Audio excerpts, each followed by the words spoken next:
നമസ്കാരം. നമ്മൾ അൻസാരി ഉസ്താദ് പെട്ടിയും ബാഗൊക്കെ എടുത്ത് വാതിലൊക്കെ പൂട്ടിയിട്ട് പറയുന്നു, ഞാൻ ഈ നാട്ടിൽ നിന്ന് പോവുകയാണ്. നമുക്ക് ആ വീഡിയോ ക്ലിപ്പിലേക്കൊന്ന് പോകാം. ഉസ്താദ് നിങ്ങൾ എങ്ങോട്ട് പോകണം? എവിടെ പോകണമെന്നാ? നാടും നഗരമൊക്കെ മടുത്തടേ. ഞാൻ അറബിക്കടലിൻ്റെ ഉള്ളിലേക്ക് പോയാലേ ഒരു ചെറിയ ദ്വീപുണ്ട്, അവിടെ പോയി താമസിക്കാമെന്ന് വിചാരിക്കുന്നു. ഈ നാട്ടിൽ നമ്മൾ എന്തെല്ലാം ഈ നാടിൻ്റെ പുരോഗതിക്കും ഇവിടുത്തെ സംസ്കൃതിക്കും അനുസൃതമായി ജീവിച്ചാലും ആകെ നമുക്ക് ബാലൻസ് ആയിട്ടുള്ള തീവ്രവാദി ഭീകരവാദി എന്നുള്ള വെളിപ്പേര് മാത്രമാണ്. നമ്മൾ എന്തെങ്കിലും തെറ്റ് ചെയ്തിട്ടാണ് ഞാൻ പോകുന്നതുണ്ടല്ലേ. ആകെ എൻ്റെ ഒരു വ്യാഗം പിന്നെ ചിലരുടെ ശത്രുവായ പുസ്തകങ്ങളുണ്ട്. കാരണം ഈ പുസ്തകങ്ങളാണ് എൻ്റെ ആയുധം. നമ്മൾ ഈ നാട്ടിൽ ഒരു രാജ്യദ്രോഹ പ്രവർത്തനം ചെയ്തിട്ടില്ലെങ്കിൽ 2025 തുടങ്ങിയിട്ട് നിങ്ങളൊന്ന് ആലോചിച്ച് നോക്കിയേ, ഒരു 10-40 എണ്ണത്തിന് ഈ രാജ്യത്തിൻ്റെ വിലപ്പെട്ട രഹസ്യങ്ങൾ ഒറ്റിക്കൊടുത്തതിൻ്റെ പേരിൽ ജ്യോതി മൽഹോത്ര എന്ന് പറയുന്നൊരു സ്ത്രീയുണ്ട്, നമ്മുടെ കേരളത്തിൽ വന്നുപോയി. അവരടക്കം രാജ്യത്തിന് തുച്ഛമായ ലാഭത്തിന് വേണ്ടി ഒറ്റിക്കൊടുത്തു. കൊച്ചിയിലോ കൽവത്തി സ്വദേശി ആഗിൽ എന്നൊരു ചെറുപ്പക്കാരൻ 5000 രൂപയ്ക്ക് വേണ്ടിയാണ് പാകിസ്ഥാൻ നമ്മുടെ രഹസ്യങ്ങൾ ഒറ്റിക്കൊടുത്ത്. എന്തിനേറെ നമ്മുടെ അജ്മീർ സ്ഫോടനത്തിൽ സ്വാമി അസീമാനന്ദഗിരിയാണ്. മലേഗാവ് സ്ഫോടനത്തിൽ ആദ്യം പിടിക്കപ്പെട്ട ആരെയാണ്? പ്രഗ്യാൻ സിംഗ് താക്കൂറിനല്ലേ അറസ്റ്റ് ചെയ്തത്? ഇങ്ങനെ തുടങ്ങി പല തരത്തിലുള്ള തീവ്രവാദ പ്രവർത്തനങ്ങൾ ഈ രാജ്യത്ത് പല ആളുകളും ചെയ്തിട്ടുണ്ട്. പക്ഷേ ഇന്ന് വരെ നമ്മളൊരു മനുഷ്യനെ ദ്രോഹിച്ചിട്ടില്ല. പക്ഷേ വെറുതെ അങ്ങ് ഭീകരവാദി തീവ്രവാദിയാണ്. നമ്മളങ്ങ് വെറുതെ പാകിസ്ഥാനിയാണ്. ഈ നാട്ടിൽ ജനിച്ചു, ഈ നാട്ടിൽ തന്നെ മരിക്കണമെന്ന് ആഗ്രഹിക്കുന്ന നമ്മളെ പാകിസ്ഥാനിയാക്കുകയാണ്. എന്നാൽ നമ്മൾ ഇന്ന് വരെ പാകിസ്ഥാൻ അനുകൂലമായിട്ട് എന്തെങ്കിലും ഒന്ന് പറഞ്ഞിട്ടുണ്ടോ, ചെയ്തിട്ടുണ്ടോ? ഇല്ല. അപ്പോൾ പിന്നെ വിചാരിക്കുന്നത് എന്തറിയോ, ചില ആളുകൾക്ക് നമ്മൾ ഈ രാജ്യത്ത് മുസ്ലിമുകൾ നിൽക്കുന്ന ഒരു ബുദ്ധിമുട്ടാണെന്ന് മനസ്സിലായി. അപ്പോൾ എല്ലാ മുസ്ലിങ്ങളെയും കൊണ്ടുവന്നില്ല, ഞാനങ്ങ് പോവാണ്. ഞാൻ നേരെ അറബിക്കടലിൻ്റെ ഉള്ളിലേക്ക് പോയാൽ ഒരു ചെറിയ ദ്വീപുണ്ട്, അവിടെ പോയി താമസിക്കണം. പിന്നെ ഒരു പ്രതീക്ഷ എന്നറിയോ, ഞാൻ പോയ ഈ നാട്ടിലുള്ള ഹിന്ദു സഹോദരങ്ങൾ എൻ്റെ പിന്നാലെ വരും, ഉറപ്പാണ്. ഇവിടുത്തെ പാവപ്പെട്ട പിന്നോക്കക്കാരായ ഹിന്ദു സഹോദരങ്ങൾ എൻ്റെ പിന്നാലെ വരുമെന്ന് എനിക്ക് 100% ഉറപ്പാണ്. അതെന്തുകൊണ്ടാണ്? അതിൻ്റെ കാരണം ഞാൻ പറഞ്ഞുതരാം. ശ്രദ്ധിക്കൂ, മുസ്ലിമുകൾ ഉണ്ടാകുമ്പോൾ മാത്രമാണ്, ക്രിസ്ത്യാനികൾ ഈ നാട്ടിൽ ഉണ്ടാകുമ്പോൾ മാത്രമാണ് ഇവിടെ ഹിന്ദു ഉണ്ടാകുക. നിങ്ങൾ തെറ്റിദ്ധരിക്കരുത്. എന്തുകൊണ്ട്? ഹിന്ദു എന്ന് പറയുന്ന പൊതുവായ എല്ലാവരെയും, അഥവാ ക്രിസ്ത്യാനികളും മുസ്ലിമുകളും അല്ലാത്ത മുഴുവൻ ആളുകളെയും, ഈ നാട്ടിലുള്ള മുസ്ലിം അല്ലാത്ത ഏത് കാസ്റ്റിൽപ്പെട്ട ആളുകളാണെങ്കിലും ഇവർ ഹിന്ദു ആണല്ലോ ഇപ്പോൾ എല്ലാവരും വിളിക്കുന്നത് ആവേശപൂർവ്വം. ഞങ്ങളൊക്കെ ഹിന്ദുക്കളാണ്. ഈ ഹിന്ദു എന്ന് പറഞ്ഞ സഹോദരന്മാർ, എൻ്റെ പ്രിയപ്പെട്ട സഹോദരന്മാർ എൻ്റെ പിന്നാലെ വരുമെന്ന് പറഞ്ഞാൽ ഞങ്ങളുള്ളപ്പോഴാണ് അവർ ഹിന്ദു ആവുക. അല്ലെങ്കിലോ എന്താ സംഭവിക്കുക? ഈ വീഡിയോ ഒന്ന് കണ്ടു നോക്ക്.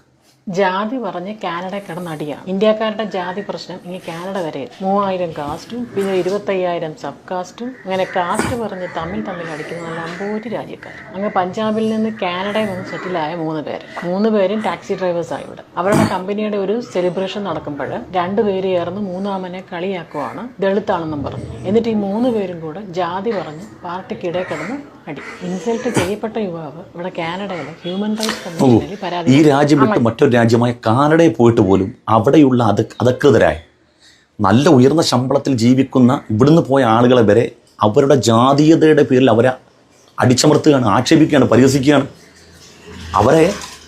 അവരുടെ ആത്മാഭിമാനത്തെ കളങ്കപ്പെടുത്തുകയാണ്. ഇതുതന്നെയായിരുന്നു നമ്മുടെ ഇന്ത്യയുടെ ഭൂതകാലം. പറഞ്ഞു മനസ്സിലായില്ലേ? ഇന്ന് ഈ കാണുന്ന കോടിക്കണക്കിന് വരുന്ന മനുഷ്യരിലേക്ക്, ഇന്ത്യക്കാർ, ഈ മുസ്ലിമീങ്ങളിലേക്ക് ആളുകൾ പരുവപ്പെട്ട എന്തുകൊണ്ടാണ്? ഇവിടെ ജീവിക്കാൻ ഒരു നിലക്കും സമ്മതിക്കാത്ത അവസ്ഥയായിരുന്നു.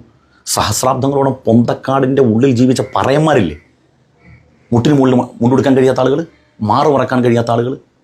അപ്പോൾ ഈ അന്നത്തെ കാലത്ത് മുസ്ലിമീങ്ങൾ യശസ്സോടെ ജീവിക്കുന്നുണ്ടായിരുന്നു അല്ലേ? അതുകൊണ്ട് തന്നെ അന്നത്തെ കാലഘട്ടത്തിൽ നവോത്ഥാന നായകന്മാർ പറഞ്ഞു അവർണർക്ക് നല്ലത് ഇസ്ലാം എന്ന് പറയുകയും ചെയ്തു. അപ്പോൾ എൻ്റെ പ്രതീക്ഷ എന്താണ്? ഞാൻ ആ ദ്വീപിലേക്ക് പോവാണ്, ഞാൻ അറബിക്കടലിൽ ഇവിടുത്തെ ദ്വീപിലേക്ക് പോവാണ്. എന്നാൽ എൻ്റെ ഇവിടുത്തെ പ്രിയപ്പെട്ട സഹോദരങ്ങൾ എൻ്റെ പിന്നാലെ വരും. കാരണം എന്താ? ഇവിടെ നമ്മളിവിടെ നിന്ന് കഴിഞ്ഞാൽ ഈ പറയപ്പെട്ട പിന്നോക്കക്കാരെല്ലാം കൂടെ എന്ത് ചെയ്യും? നമ്മുടെ പിന്നാലെ കൂടും. അത് അവർക്ക് മതം മാറ്റ പ്രശ്നമാകും. അതിനെക്കാട്ടും നല്ല നമ്മളങ്ങ് പോയാൽ മതിയല്ലോ. നമ്മൾ മറ്റൊരു സ്ഥലത്ത് പോയി താമസിക്കുകയാണെങ്കിൽ പിന്നാലെ ഇവരും വന്നോളും. അല്ലാത്ത പക്ഷം ഇവിടുത്തെ പാവപ്പെട്ട ഹിന്ദുവിനെ ജീവിക്കാൻ സമ്മതിക്കത്തില്ല. ജീവിക്കാൻ സമ്മതിച്ച ഒരു കാലഘട്ടമെങ്കിലും ഉണ്ടായിരുന്നെങ്കിൽ അംഗീകരിക്കാം. ഇവിടുത്തെ പാവപ്പെട്ട ഹിന്ദു സമാധാനത്തെ ജീവിച്ച ഏതെങ്കിലും ഒരു കാലഘട്ടം ഉണ്ടായിരുന്നെങ്കിൽ സംഭവിച്ചുതരാം. അപ്പോൾ പ്രശ്നം എന്തല്ല? മുസ്ലിം ഇവിടെ ജീവിക്കുന്നതും മുസ്ലിം പാകിസ്ഥാനോടുള്ള കൂറും ഇതൊന്നുമല്ല പ്രശ്നം. മുസ്ലിം എന്ന് പറയുന്ന ഒരു വിഭാഗം ഉള്ളപ്പോൾ മാത്രമാണ് രാഷ്ട്രീയമായ ലാഭം ഉണ്ടാക്കാൻ കഴിയുക. അല്ല ഇവിടുത്തെ മുസ്ലിമീങ്ങൾ ഇവിടെ ആർക്കെങ്കിലും ബോംബ് വെച്ചിട്ടോ തീവ്രവാദ പ്രവർത്തനം നടത്തിയിട്ടോ അല്ല. ഇന്ത്യ മഹാരാജ്യത്തെ ആയുധധാരികളായ ഇന്ത്യൻ രാജ്യത്തിന് ഭീഷണിയായിട്ടുള്ള ആയുധധാരികളായ മിലിറ്റന്റ് ഗ്രൂപ്പുകളെ കുറിച്ചൊന്ന് ഗൂഗിൾ അടിച്ചു നോക്കിയേ. അതിലൊറ്റ സംഘടന പോലും ഇന്ത്യയുടെ അകത്തുള്ള, ഇന്ന് നിലവിലുള്ള ഇന്ത്യയുടെ അകത്തുള്ള ഒറ്റ സംഘടന പോലും മുസ്ലിം സംഘടനയില്ല. ഖാലിസ്ഥാൻ ഉൾപ്പെടെയുള്ള സംഘടനകൾ മുസ്ലിം സംഘടനയാണോ പ്രവർത്തിക്കുന്നത്? എന്നിട്ടും കേരളത്തിലാണെങ്കിലും ഇന്ത്യയിലാണ് വിവിധ മുസ്ലിമുകളുടെ താടി കണ്ടാൽ തൊപ്പി കണ്ടാൽ അവരൊക്കെ തീവ്രവാദി ഭീകരവാദിയാണ്. അപ്പോൾ നമ്മളെന്താ ചെയ്യേണ്ടത്? ഇവർക്ക് നമ്മളിവിടെ നിൽക്കാൻ ഇഷ്ടമല്ല എങ്കിൽ ഞാൻ ആ ദ്വീപിലേക്ക് പോയി താമസിക്കാം. പക്ഷേ ഞാൻ പോകലോടുകൂടി ഇവിടുത്തെ പാവപ്പെട്ടവൻ, ഇവിടെ ഈ മുസ്ലിമീങ്ങൾ മുഴുവനും അങ്ങോട്ട് എത്തലോടുകൂടി ഈ രാജ്യം ഇതിൻ്റെ 19-ാം നൂറ്റാണ്ടിലേക്ക് പോകും. ഉറപ്പാണ്. ഇത് രാഷ്ട്രീയ ലാഭത്തിന് വേണ്ടി മാത്രമാണ് ഞങ്ങൾ ഹിന്ദുക്കളാണ്, ഞങ്ങൾ ഇവിടെ എല്ലാവരും ഞങ്ങൾ ഉൾക്കൊള്ളുന്നതാണെന്ന് പറയുന്നത്. അല്ലാത്ത പക്ഷം ഈ ഇന്ത്യ എന്തായിരുന്നു, ഇന്ത്യയുടെ സംസ്കാരം, ഭൂതകാല സംസ്കാരം അത്രയും മഹിതമായിരുന്നു. നിങ്ങൾ തന്നെ പറയായിരുന്നു. സതി നിരോധിച്ചപ്പോൾ പോലും 10,000-കണക്കിന് സ്ത്രീകൾ നടപ്പിലാക്കണം ആചാരമാണെന്ന് പറഞ്ഞ് തെരുവിലിറങ്ങിയിരുന്നു. ആചാരങ്ങളെല്ലാം ഇപ്പം അനാചാരങ്ങളെന്ന് പറഞ്ഞപ്പോൾ ലംഘിക്കപ്പെട്ടപ്പോഴാണ് അനാചാരമെന്ന് പറഞ്ഞത്. അതുവരെ ആചാരമായിരുന്നു അല്ലേ? ആണോ അല്ലേ? അപ്പോൾ ഞാൻ പറയുന്നത് ഹിന്ദു ഉള്ളപ്പോഴാണ്, മുസ്ലിം ഉള്ളപ്പോഴാണ് ഇവിടെ ഹിന്ദു ഉണ്ടാകുക. അല്ലാത്ത പക്ഷം മറ്റെന്തൊക്കെയായിരിക്കും. ഓക്കെ, അതുകൊണ്ട് ഞാൻ പോവാണ്. എൻ്റെ പിന്നാലെ ആരും വരണ്ട. സന്തോഷം. ഉസ്താദേ, ഈ രാജ്യം നമ്മുടെയൊക്കെ പൂർവികരെ ജീവൻ ബലി കൊടുത്ത് വാങ്ങിത്തന്ന രാജ്യമാണ് ഇന്ത്യ രാജ്യം. ബ്രിട്ടീഷുകാരുടെ കയ്യിൽ നിന്നും ഇന്ത്യക്ക് സ്വാതന്ത്ര്യം വാങ്ങിത്തരാൻ നമ്മുടെ പൂർവികർ ജീവനാണ് കൊടുത്തത്. അന്ന് ഈ ബ്രിട്ടീഷുകാരുടെ ഷൂ നക്കികളായ ആളുകളാണ് ഇന്ന് ഈ രാജ്യം ഭരിക്കുന്നത്. ജനാധിപത്യ രീതിയിലൂടെയല്ല അവർ ഈ രാജ്യം ഭരിക്കുന്നത്, മറിച്ച് അവർ ഭരണം പിടിച്ചടക്കുകയായിരുന്നു. EVM അട്ടിമറിച്ച് വോട്ട് കൊള്ള നടത്തി ഇല്ലാത്ത നിയമങ്ങളൊക്കെ കൊണ്ടുവന്ന് ഈ രാജ്യം പിടിച്ചടക്കുകയാണ് ഭരിക്കുന്നത്. ആ 10 കൊല്ലത്തെ ഒരു ഭരണം ഒഴിവാക്കി കഴിഞ്ഞാൽ ഈ രാജ്യം സ്വർഗമല്ലേ ഉസ്താദെ? അതാണ് ആലോചിക്കണ്ടേ. ഈ രാജ്യം സ്വർഗമല്ലേ? ഇവിടെ 4, 5, 8, 10 സംഖ്യകൾ, പശുത്തീട്ട തിന്നുന്ന സംഖ്യകൾ ഒന്ന് കുരച്ചാൽ പോകാനുള്ളതാണോ ഇസ്ലാം എന്ന് പറഞ്ഞ പ്രസ്ഥാനം? അല്ലെങ്കിൽ ഇസ്ലാമികളായ നമ്മൾ ഇവിടെ പോവേ? ഇവിടെ മരണം വരെ നമ്മൾ പോരാടും. ഈ രാജ്യത്ത് ബ്രിട്ടീഷുകാരോട് നടത്തിയ പോരാട്ടത്തിൻ്റെക്കാൾ ശക്തിയേറിയ പോരാട്ടം നമ്മുടെ കയ്യിലുണ്ട്. ആ പോരാട്ട വീര്യത്തോടെ നമ്മൾ ഈ രാജ്യത്ത് നിലനിൽക്കും, അവരോട് പോരാടും. അക്രമത്തിനെതിരെ, അയിഞ്ഞാട്ടത്തിനെതിരെ, വർഗീയതക്കെതിരെ നമ്മൾ പോരാടും. പോരാടി തന്നെ നമ്മൾ ഈ രാജ്യത്ത് ജീവിക്കണം.